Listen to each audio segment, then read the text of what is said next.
a fictional story about trust, silence, and emotional collapse. In a world of stage lights where every smile is perfectly crafted, sometimes the biggest cracks start in the smallest details. This fictional story opens with a very subtle change, an awkward silence between two people who once seemed to always understand each other, Sam Heughan and Caitriona Balfe. Hidden texts. As the story goes, it all begins when Caitriona accidentally sees a string of text messages on Sam's phone. There are no direct words of betrayal, no concrete evidence of an affair. Just short, ambiguous sentences, hastily deleted and carefully hidden. It's this ambiguity that makes Caitriona uneasy. Sam, in this story, chooses silence over explanation.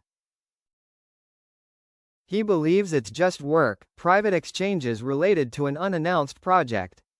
But the silence dragged on, and the assumptions in Caitriona's head grew more terrifying than any truth. Dangerous indifference. What Sam did, in the fictional vein, was not physical betrayal, but rather disregard for the feelings of the person next to her. When Caitriona expressed her concerns, he brushed them off with the familiar phrase, "You think too much."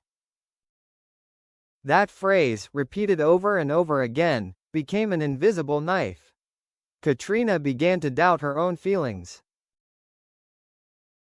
She wondered if her insecurities were her fault, if she was being too weak. In the story, Sam never meant to hurt her.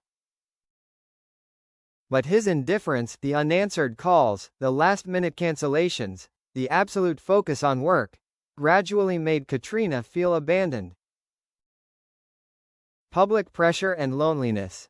As a public figure, Caitriona could not share her pain publicly.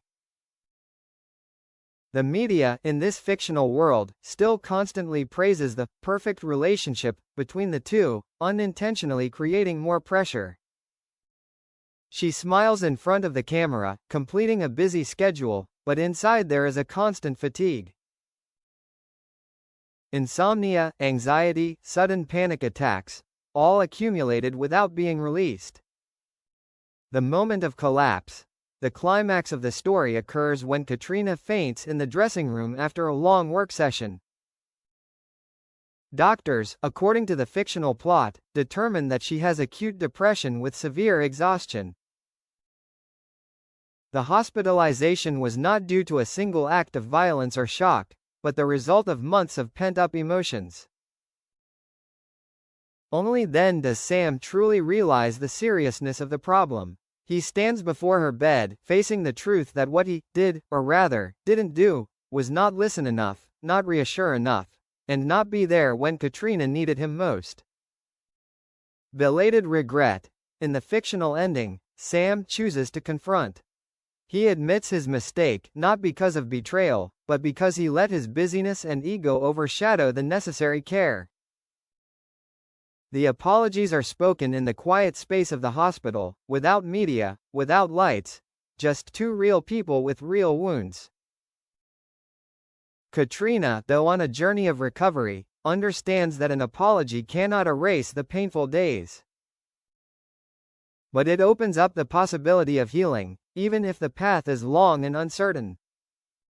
The ending. This fictional story is not about a big shock, but a reminder that silence, indifference, and disregard for feelings can sometimes hurt more deeply than outright betrayal.